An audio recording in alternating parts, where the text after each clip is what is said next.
ਤੁਹਾਨੂੰ याद होगा एक फ्रीडम कॉनवॉय ਚੱਲਿਆ ਸੀ।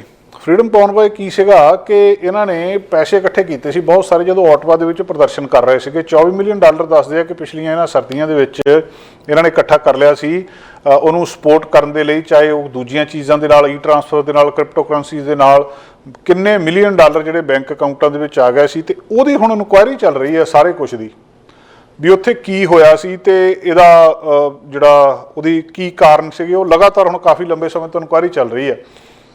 ਤੁਹਾਨੂੰ ਯਾਦ ਹੋਊਗਾ ਜਿਹੜੀ ਗੱਲਬਾਤ, ਜਿਹੜੇ ਕਿਹੜੇ ਫੰਡਸ ਕਿਹੜੇ ਸੀਗੇ। ਇਹ ਇੱਕ ਪ੍ਰੋਟੈਸਟ ਹੋਏ ਸੀ ਕੈਨੇਡਾ ਦੇ ਵਿੱਚ ਕੋਵਿਡ-19 ਵੈਕਸੀਨ ਮੈਂਡੇਟ ਨੂੰ, ਰਿਸਟ੍ਰਿਕਸ਼ਨ ਨੂੰ ਲੈ ਕੇ, ਤੇ ਉਹਦਾ ਨਾਂ ਰੱਖਿਆ ਗਿਆ ਸੀ ਫਰੀडम कॉनवॉय। ਆਰਗੇਨਾਈਜ਼ਰਸ ਨੇ ਸ਼ੁਰੂ ਕੀਤਾ ਸੀ ਇਹ ਐਸੇ ਸਾਲ ਸ਼ੁਰੂ ਦੇ ਵਿੱਚ। ਪਹਿਲਾਂ ਇਹਦੀ ਗੱਲਬਾਤ ਇੰਨੀ ਕੁ ਸੀਗੀ ਕਿ ਵੈਕਸੀਨ ਦੇ ਜਿਹੜੇ ਮੈਂਡੇਟ ਸੀਗੇ ਕ੍ਰਾਸ ਬਾਰਡਰ ਦੋਵਾਂ ਪਾਸੇ ਯੂਨਾਈਟਿਡ ਸਟੇਟਸ ਬਾਰਡਰ ਦੇ ਉੱਤੇ ਇਹਨੂੰ ਰੋਕਣ ਦੇ ਲਈ। ਤੁਹਾਨੂੰ ਯਾਦ ਆ ਜਿਹੜੇ ਜਨਵਰੀ ਦੇ ਵਿੱਚ ਬਿਗਨਿੰਗ ਦੇ ਵਿੱਚ ਹੀ ਵੀ ਐਸੇ 22 ਦੇ ਵਿੱਚ ਕॉनवॉय ਕਈ ਪੁਆਇੰਟਸ ਦੇ ਉੱਤੇ ਟ੍ਰਾਂਸਫਰ ਹੋਇਆ ਸੀ, ਕਈ ਪ੍ਰੋਵਿੰਸਸ ਦੇ ਵਿੱਚ ਚਲੇ ਗਿਆ ਸੀ ਤੇ ਜਨਵਰੀ 29 ਨੂੰ ਫਿਰ ਇਹ ਆਟਵਾ ਪਹੁੰਚ ਗਿਆ ਸੀ ਪਾਰਲੀਮੈਂਟ ਹਿੱਲ ਦੇ ਉੱਤੇ। ਜਦੋਂ ਕੋਵਿਡ ਆਇਆ ਸੀ ਉਸ ਵੇਲੇ ਸਰਕਾਰ ਨੇ ਬਹੁਤ ਸਾਰੀਆਂ ਸਹੂਲਤਾਂ ਦੇ ਦਿੱਤੀਆਂ ਸੀ ਜਿਹੜੇ ਫਸਟ ਲਾਈਨ ਵਰਕਰ ਸੀਗੇ ਜਾਂ ਟਰੱਕ ਡਰਾਈਵਰ ਸੀਗੇ, ਕਿ ਤੁਸੀਂ ਕਿਉਂਕਿ ਕੰਮ ਕਰ ਰਹੇ ਆ, ਸਾਰਾ ਸਮਾਨ ਤੁਸੀਂ ਢੋਆ ਢੋਆਈ ਕਰਨਾ, ਤੁਹਾਨੂੰ ਵੈਕਸੀਨ ਤੋਂ ਛੋਟ ਆ, ਤੁਸੀਂ ਜਿੱਦਾਂ ਮਰਜ਼ੀ ਬਾਰਡਰ ਟੱਪੋ। ਜਦੋਂ ਥੋੜ੍ਹੇ ਜਿਹੇ ਹਿਸਾਬ ਕਿਤਾਬ ਠੀਕ ਹੋ ਗਿਆ, ਸਰਕਾਰ ਕਹਿੰਦੀ ਨਹੀਂ ਤੁਹਾਨੂੰ ਵੀ ਵੈਕਸੀਨ ਲਵਾਉਣੀ ਪੈਣੀ ਹੈ, ਜੇ ਵੈਕਸੀਨ ਨਹੀਂ ਲਵਾਓਗੇ ਤਾਂ ਇੱਦਾਂ ਕਰਕੇ ਜੁਰਮਾਨੇ ਹੋਣਗੇ। ਉਹ ਇਸ ਗੱਲ ਤੇ ਅੜ ਗਿਆ ਵੀ ਪਹਿਲਾਂ ਸਾਨੂੰ ਯੂਜ਼ ਕਰ ਲਿਆ, ਸਾਨੂੰ ਖੁੱਲ੍ਹ ਦੇ ਦਿੱਤੀ, ਤੇ ਹੁਣ ਤੁਸੀਂ ਸਾਡੇ ਉੱਤੇ ਰਿਸਟ੍ਰਿਕਸ਼ਨਸ ਲਾ ਰਹੇ। ਤੇ ਉਹ ਇਕੱਠੇ ਹੋ ਕੇ ਕਹਿੰਦੇ ਅਸੀਂ ਪ੍ਰਦਰਸ਼ਨ ਕਰਾਂਗੇ, ਵਿਰੋਧ ਕਰਾਂਗੇ। ਤੇ ਉਹ ਸਾਰੇ ਕੁਛ ਜਿਹੜੀਆਂ ਵਿਰੋਧ ਦੇ ਲਈ ਇਕੱਠੇ ਹੋ ਗਏ ਤੇ ਇਕੱਠੇ ਹੋ ਕੇ ਇਹਨਾਂ ਨੇ ਫਿਰ 15 ਜਨਵਰੀ ਨੂੰ ਇਹ ਘਟਨਾ ਵਾਪਰੀ ਸੀਗੀ ਕਿ ਉਹਨਾਂ ਨੇ ਕਹਿ ਦਿੱਤਾ ਸੀ ਕਿ 15 ਜਨਵਰੀ ਤੋਂ ਬਾਅਦ ਤੁਹਾਨੂੰ ਅਸੀਂ ਐਗਜ਼ੈਂਪਟ ਨਹੀਂ ਕਰਨਾ, ਤੁਹਾਨੂੰ ਵੈਕਸੀਨ ਲਵਾਉਣੀ ਪਊਗੀ। ਤੇ 12,000 ਕੈਨੇਡੀਅਨ ਜਿਹੜੇ ਲਾਇਸੈਂਸ ਟਰੱਕ ਡਰਾਈਵਰ ਸੀਗੇ, ਮਾਫੀ 1,20,000 ਜਿਹੜੇ ਕੈਨੇਡੀਅਨ ਲਾਇਸੈਂਸ ਟਰੱਕ ਡਰਾਈਵਰ ਸੀਗੇ ਜਿਹੜੇ ਲਗਾਤਾਰ ਕ੍ਰਾਸ ਬਾਰਡਰ ਜਾਂਦੇ ਰਹੇ ਸੀ, ਉਹਨਾਂ ਦੇ ਵਿੱਚੋਂ 85% ਆ ਉਹਨਾਂ ਦੀ ਵੈਕਸੀਨ ਲੱਗ ਚੁੱਕੀ ਸੀ। ਸੋ ਇਹਨਾਂ ਦੇ ਵਿੱਚੋਂ 12,000 ਤੋਂ ਲੈ ਕੇ 16,000 ਜਿਹੜੇ ਟਰੱਕਰ ਸੀਗੇ ਉਹਨਾਂ ਦੇ ਉੱਤੇ ਇਹਦਾ ਅਸਰ ਪੈਣਾ ਸੀ। ਹੁਣ ਉਹ ਇਕੱਠੇ ਹੋ ਗਏ ਵੀ ਆਪਾਂ ਜਾ ਕੇ ਪ੍ਰਦਰਸ਼ਨ ਕਰਦੇ ਹਾਂ, ਤੇ ਹੌਲੀ ਹੌਲੀ ਗੱਲ ਇਹ ਚਲੇਗੀ ਵੀ ਆਪਾਂ ਆਟਵਾ ਪਹੁੰਚਦੇ ਹਾਂ ਤੇ ਉੱਥੇ ਜਾ ਕੇ ਪ੍ਰਦਰਸ਼ਨ ਕਰਾਂਗੇ, ਉਹਨਾਂ ਨੂੰ ਜਾ ਕੇ ਪਾਰਲੀਮੈਂਟ ਹਿੱਲ ਦੇ ਮੂਹਰੇ ਦੱਸਾਂਗੇ। ਟਰੱਕ ਇਕੱਠੇ ਹੋਣ ਲੱਗ ਪਏ।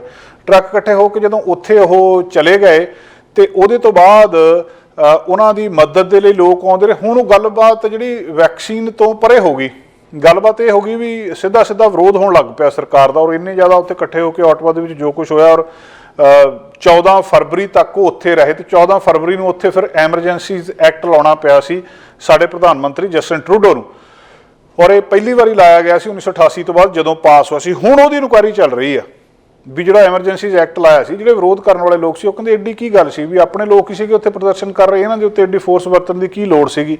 ਉਹਦੀ ਇਨਕੁਆਇਰੀ ਦੇ ਵਿੱਚੋਂ ਹੁਣ ਇਹਨਾਂ ਦੇ ਫੰਡਸ ਦੇ ਮਾਮਲੇ ਸਾਹਮਣੇ ਆ ਰਹੇ ਵੀ ਇਹਨਾਂ ਨੂੰ ਪੈਸੇ ਦੇਣ ਵਾਲੇ ਕੌਣ ਸੀ, ਇਹਨਾਂ ਟਰੱਕਾਂ ਦੇ ਵਿੱਚ ਤੇਲ ਕਿੱਥੋਂ ਪਿਆ, ਇਹ ਲੋਕ ਕੌਣ ਸੀਗੇ, ਕਿੱਥੋਂ ਗਏ। ਫਰਵਰੀ 17 ਤੋਂ ਲੈ ਕੇ 20 ਤੱਕ ਬਹੁਤ ਵੱਡਾ ਆਪਰੇਸ਼ਨ ਕੀਤਾ ਸੀ ਉੱਥੇ ਪੁਲਿਸ ਨੇ ਆਟਵਾ ਦੇ ਵਿੱਚ, ਤੇ ਜਿੰਨੇ ਸੀਗੇ ਇਹਨਾਂ ਨੂੰ ਧੱਕੇ ਨਾਲ ਚੱਕ ਕੇ ਤੇ ਪਾਸੇ ਕਰ ਦਿੱਤਾ ਸੀ। ਉਹ ਸਾਰਾ ਕੁਝ ਬਲੌਕੇਡ ਜਿਹੜੀ ਖੋਲ੍ਹ ਦਿੱਤੀ ਸੀਗੀ ਤੇ ਜਿਹੜਾ 21 ਫਰਵਰੀ ਤੱਕ ਸਾਰਾ ਕੁਝ ਉੱਥੋਂ ਕਲੀਅਰ ਹੋ ਗਿਆ ਸੀ ਆਟਵਾ ਦੇ ਵਿੱਚੋਂ, ਤੇ ਸਾਰਾ ਕੁਝ ਸਾਫ਼ ਹੋ ਗਿਆ ਸੀ। ਇਸ ਕॉनवॉय ਨੂੰ, ਇਸ ਜਿਹੜਾ ਕਾਫਲਾ ਸੀ, ਇਹਨੂੰ ਟਰੱਕਿੰਗ ਇੰਡਸਟਰੀ ਨੇ ਵੀ ਕੰਡੈਮ ਕੀਤਾ ਵੀ ਇਹ ਗਲਤ ਕਰ ਰਹੇ ਆ, ਲੇਬਰ ਗਰੁੱਪਸ ਨੇ ਵੀ ਕੰਡੈਮ ਕੀਤਾ ਸੀ। ਜਿਹੜੀ ਕੈਨੇਡੀਅਨ ਟਰੱਕਿੰਗ ਅਲਾਇੰਸ ਆ ਉਹਨਾਂ ਨੇ ਕਿਹਾ ਸੀ ਕਿ ਜਿਹੜੇ ਪ੍ਰੋਟੈਸਟਰ ਨੇ ਇਹਨਾਂ ਦਾ ਟਰੱਕਰਸ ਦੇ ਨਾਲ ਸਾਡੇ ਨਾਲ ਕੋਈ ਸੰਬੰਧ ਨਹੀਂ ਆ, ਸਾਡੇ ਨਾਲ ਕਨੈਕਸ਼ਨ ਹੀ ਕੋਈ ਨਹੀਂ ਆ ਇਹ। ਤੇ ਜਿਹੜਾ ਉੱਥੇ ਜਿਹੜਾ ਅਲਬਰਟਾ ਦੇ ਵਿੱਚ ਕਈ ਥਾਵਾਂ ਦੇ ਉੱਤੇ ਇਹਨਾਂ ਕੋਲੋਂ ਹਥਿਆਰ ਫੜੇ ਗਏ, ਕੌਨਸਪੀਰੇਸੀ ਕਈ ਜਿਹੜੀਆਂ ਥਿਊਰੀਜ਼ ਇਹਨਾਂ ਦੇ ਸਾਹਮਣੇ ਆਈਆਂ, RCMP ਦੇ ਕਈ ਕੁਛ ਇਹਨਾਂ ਦੇ ਨਾਲ ਜਿਹੜਾ ਉਹਨਾਂ ਨੂੰ ਨੁਕਸਾਨ ਪਹੁੰਚਾਉਣ ਦੀਆਂ ਗੱਲਾਂ ਬਾਤਾਂ ਸਾਹਮਣੇ ਆਈਆਂ। ਹੁਣ ਗੱਲ ਕੀ ਹੋ ਗਈ ਉਹਦੇ ਤੋਂ ਬਾਅਦ, ਅਮਰੀਕਾ ਤੋਂ ਜਿਹੜੇ ਟਰੰਪ ਸੀਗੇ, ਡੋਨਾਲਡ ਟਰੰਪ, ਉਹਨਾਂ ਦੇ ਸਪੋਰਟ ਇਹਨਾਂ ਦੀ ਕਿਸੇ ਨਾ ਕਿਸੇ ਤਰ੍ਹਾਂ ਕਰ ਦਿੱਤੀ। ਇਹ ਵੀ ਗੱਲਬਾਤ ਚੱਲੀ ਵੀ ਇਹ ਸੱਜੇ ਪੱਖੀ ਉਹ ਐਕਸਟ੍ਰੀਮਿਸਟ ਗਰੁੱਪਸ ਨੇ ਜਿਹੜੇ, ਇਹ ਉਹੀ ਲੋਕ ਨੇ ਜਿਹੜੇ ਵੈਕਸੀਨ ਦਾ ਵਿਰੋਧ ਕਰ ਰਹੇ ਸੀ, ਇਹ ਉਹੀ ਲੋਕ ਨੇ ਜਿਨ੍ਹਾਂ ਨੇ ਅਮਰੀਕਾ ਦੇ ਵਿੱਚ ਵਿਪਤਾ ਪਾਈ, ਇਹ ਉਹੀ ਲੋਕ ਨੇ ਜਿਨ੍ਹਾਂ ਦਾ ਸੰਬੰਧ ਕਿਸੇ ਨਾ ਕਿਸੇ ਤਰ੍ਹਾਂ ਉੱਥੇ ਕੈਪੀਟਲ ਹਿੱਲ ਦੇ ਉੱਤੇ ਹਮਲੇ ਨਾਲ ਚੱਲਦਾ, ਇਹ ਉਹੀ ਲੋਕ ਨੇ ਜਿਹੜੇ ਕਿਸੇ ਨਾ ਕਿਸੇ ਤਰ੍ਹਾਂ ਇਹਦੇ ਰੇਸਿਜ਼ਮ ਵਾਲੇ ਮਾਮਲੇ ਦੇ ਵਿੱਚ ਸਾਹਮਣੇ ਆਉਂਦੇ ਆ ਵੀ ਇਹ ਇੱਕ ਗਰੁੱਪ ਆ ਜਿਨ੍ਹਾਂ ਨੂੰ ਵੈਕਸੀਨ ਦਾ ਬਹਾਨਾ ਮਿਲ ਗਿਆ, ਪਰ ਇਹਨਾਂ ਨੇ ਸਿੱਧਾ ਸਾਰੇ ਸਿਸਟਮ ਨੂੰ ਖਰਾਬ ਕਰਨਾ। ਔਰ ਉਹ ਲੋਕ ਤੁਹਾਨੂੰ ਇੱਥੇ ਤੱਕ ਯਾਦ ਹੋਊਗਾ ਕਿ ਸਾਡੇ ਕੈਨੇਡਾ ਦੇ ਪ੍ਰਧਾਨ ਮੰਤਰੀ ਜਸਟਿਨ ਟਰੂਡੋ ਦੇ ਉੱਤੇ ਇਹਨਾਂ ਨੇ ਬੱਟੀਆਂ ਵੀ ਮਾਰੀਆਂ ਸੀ, ਉਹ ਬਜਰੀ ਜੀ ਚੱਕ ਕੇ ਉਹਨਾਂ ਦੇ ਮੂੰਹ ਦੇ ਉੱਤੇ ਮਾਰੀ ਸੀ ਜਦੋਂ ਉਹ ਆਪਣੀ ਕੈਂਪੇਨ ਕਰ ਰਹੇ ਸੀ। ਵੀ ਇਹ ਫਾਰ ਰਾਈਟ ਐਕਸਟ੍ਰੀਮਿਸਟ ਹੈਗੇ ਆ ਜਿਹੜੇ ਕੰਮਕਾਰ ਕਰ ਰਹੇ ਆ, ਇਹ ਵਾਇਲੈਂਸ ਨੂੰ ਪ੍ਰਮੋਟ ਕਰ ਰਹੇ ਆ। ਇਹਨਾਂ ਦਾ ਪ੍ਰੋਟੈਸਟ ਦੇ ਨਾਲ ਜਾਂ ਇਹ ਵੈਕਸੀਨ ਦਾ ਤਾਂ ਲੈਣਾ ਦੇਣਾ ਵੀ ਨਹੀਂ ਹੈ, ਇਹ ਹੋਰ ਗੱਲ ਹੀ ਆ। ਹੁਣ ਉਹਦੇ ਤੋਂ ਬਾਅਦ ਫਿਰ ਜਦੋਂ ਇਹਨਾਂ ਦਾ ਸਾਹਮਣੇ ਆਇਆ ਸੀ ਕਿ ਵੀ ਇਹਨਾਂ ਦੇ ਕੋਲੇ ਪੈਸਾ ਕਿੱਥੋਂ ਆ ਰਿਹਾ। ਉਹ ਪੈਸੇ ਦਾ ਹੁਣ ਜਦੋਂ ਹਿਸਾਬ ਕਿਤਾਬ ਕੱਢਿਆ ਜਾ ਰਿਹਾ ਤਾਂ ਉਹਦੇ ਵਿੱਚੋਂ ਬਹੁਤ ਸਾਰੀਆਂ ਜਿਹੜੀਆਂ ਹੈਰਾਨੀਜਨਕ ਗੱਲਾਂ ਆ ਉਹ ਸਾਹਮਣੇ ਆ ਰਹੀਆਂ। ਇਹਨਾਂ ਨੇ ਗੋ ਫੰਡ ਵੀ ਕੈਂਪੇਨ ਸ਼ੁਰੂ ਕੀਤੀ ਸੀ ਯੂਨਾਈਟਿਡ ਸਟੇਟਸ ਦੇ ਵਿੱਚੋਂ, ਕਈ ਗਲਤ ਨਾਵਾਂ ਦੇ ਉੱਤੇ ਉਹਦੇ 'ਤੇ ਪੈਸੇ ਆਏ, ਕਈ ਅਨੋਨੀਮਸ ਵੀ ਉਹਦਾ ਨਾਂ ਹੀ ਕੋਈ ਨਹੀਂ ਸੀ ਉਹ ਉੱਥੇ ਆਏ। ਅਮਰੀਕਾ ਦੇ ਜਿਹੜੇ ਲੀਡਰ ਸੀਗੇ ਉਹਨਾਂ ਦੀ ਕਲੀਅਰ ਕੱਟ ਪੋਲਰਾਈਜੇਸ਼ਨ ਹੋ ਗਈ ਸੀ ਵੀ ਜਿਹੜਾ ਜਿਹੜੇ ਉੱਥੋਂ ਦੇ ਖਾਸ ਲੋਕ ਸੀਗੇ ਉਹ ਦੋ ਧੜਿਆਂ ਦੇ ਵਿੱਚ ਵੰਡ ਕੇ ਇਹਨਾਂ ਦੀ ਸਪੋਰਟ ਕਰ ਰਹੇ ਸੀਗੇ। ਹੁਣ ਇਹਦੇ ਤੋਂ ਬਾਅਦ ਜਦੋਂ ਇਹਨਾਂ ਦਾ ਹੁਣ ਉਹ ਸਾਰਾ ਫਿਰ ਇਹਨਾਂ ਦੇ ਫੰਡ ਸੀਜ਼ ਕਰ ਦਿੱਤੇ ਗਏ ਸੀ ਵੀ ਤੁਸੀਂ ਦੱਸੋ ਤਾਂ ਸਹੀ ਹੈ ਜਿਹੜਾ ਪੈਸਾ ਭਾਵੇਂ ਇਕੱਠਾ ਕਰ ਰਹੇ ਹੋ ਤੁਸੀਂ ਇਹ ਗਿਆ ਕਿੱਥੇ ਆ ਇਹ ਸਾਰਾ ਜਿਹੜਾ।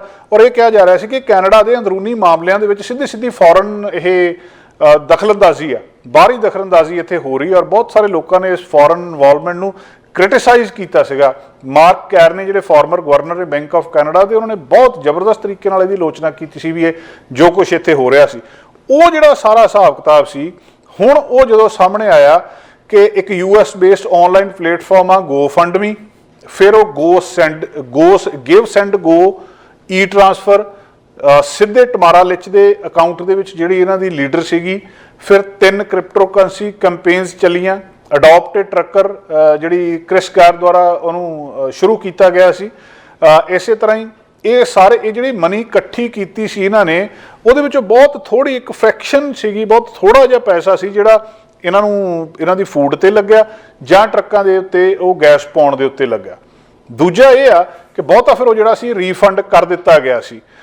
ਇਹ ਦੱਸਦੇ ਆ ਕਿ 5.3 ਮਿਲੀਅਨ ਸੀ ਜਿਹੜਾ ਇੱਕ ਪਾਸੇ ਰੱਖ ਲਿਆ ਗਿਆ ਸੀ ਇਹਦੀ ਲਿਟੀਗੇਸ਼ਨ ਦੇ ਲਈ, ਤੇ ਦੂਜਾ ਸੀਗਾ ਕਿ $10 ਮਿਲੀਅਨ ਇਕੱਠਾ ਕੀਤਾ ਸੀ ਇਹਨਾਂ ਨੇ ਗੋ ਫੰਡਮੀ ਕੈਂਪੇਨ ਦੇ ਤਹਿਤ ਕੈਨੇਡੀਅਨ ਡੋਨਰਸ ਤੋਂ, ਜਿਹਦੇ ਵਿੱਚੋਂ 1,33,000 ਡੋਨਰ ਸੀਗੇ ਇਸ ਕੈਂਪੇਨ ਦੇ, 86% ਕੈਨੇਡਾ ਦੇ ਸੀਗੇ। $9 ਮਿਲੀਅਨ ਤੇ ਟੋਟਲ ਇੱਥੋਂ ਇਕੱਠੇ ਹੋਏ ਸੀ। 11% ਜਿਹੜੇ ਉਹ US ਦੇ ਡੋਨਰ ਸੀਗੇ, ਵੀ 4,000 ਡੋਨਰ ਅਮਰੀਕਾ ਤੋਂ ਸੀਗਾ। ਦੂਜੇ ਪਾਸੇ ਫਰੀडम ਕਨਵੋਏ ਦਾ ਜਿਹੜਾ ਡੋਨੇਸ਼ਨ ਸੀਗਾ ਮੁੜ ਕੇ ਇਹਨਾਂ ਨੇ ਸਵਿਚ ਕਰ ਦਿੱਤਾ ਜਦੋਂ ਇਹਨਾਂ ਦੇ ਅਕਾਊਂਟ ਫਰੀਜ਼ ਹੋ ਗਏ ਸੀ। ਇੱਕ ਹੋਰ ਵੈਬਸਾਈਟ ਆ ਗਿਵ ਸੈਂਡ ਗੋ ਪਲੇਟਫਾਰਮ ਦੇ ਉੱਤੇ ਕਿ ਤੁਸੀਂ ਇੱਥੇ ਕਰੋ। ਜਦੋਂ ਗੋ ਫੰਡਮੀ ਦੇ ਉੱਤੇ ਫਰੋਜ਼ ਕੀਤੇ ਉਧਰਲੇ ਪਾਸੇ ਚਲੇ ਗਏ ਤੇ ਉਹਦੇ ਵਿੱਚ 59% ਜਿਹੜੇ ਡੋਨਰ ਸੀਗੇ ਉਹ ਅਮਰੀਕਨ ਸੀ।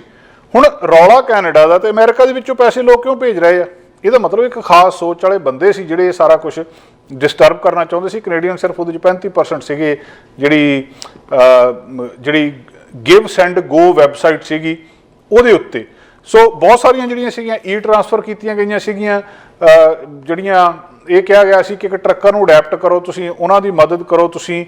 ਔਰ ਵੱਡੀ ਅਮਾਊਂਟ ਜਿਹੜੀ ਇਸ ਪਾਸੇ ਆਈ ਸੀ ਉਹਦੀ ਹੁਣ ਇਨਕੁਆਇਰੀ ਜਿਹੜੀ ਆ ਇੱਕ ਕਰਕੇ ਅੱਗੇ ਖੁੱਲ੍ਹ ਰਹੀ ਆ। ਉਹਦੇ ਵਿੱਚ ਬਹੁਤ ਸਾਰੀਆਂ ਗੱਲਾਂ ਸਾਹਮਣੇ ਆ ਰਹੀਆਂ ਕਿ ਕਿੰਨੇ ਬਿਟਕੋਇਨ ਇੱਥੇ ਸੀਗੇ, ਕਿੰਨੀ ਹੋਰ ਮਨੀ ਇੱਥੇ ਆਈ ਆ, ਕਿੱਧਰਲੇ ਪਾਸੇ ਉਹ ਗਈ ਆ, ਜਿਹੜੀਆਂ ਕੈਸ਼ ਡੋਨੇਸ਼ਨਸ ਕਿੰਨੀਆਂ ਆਈਆਂ, ਕਿੰਨੇ ਜਿਹੜੇ ਲਿਫਾਫਿਆਂ ਦੇ ਵਿੱਚ ਪਾ ਕੇ 500 $2,000 ਜਿਹੜੇ ਇਹਨਾਂ ਨੂੰ ਆਰਗੇਨਾਈਜ਼ਰਸ ਨੂੰ ਦਿੱਤੇ ਗਏ ਸੀ।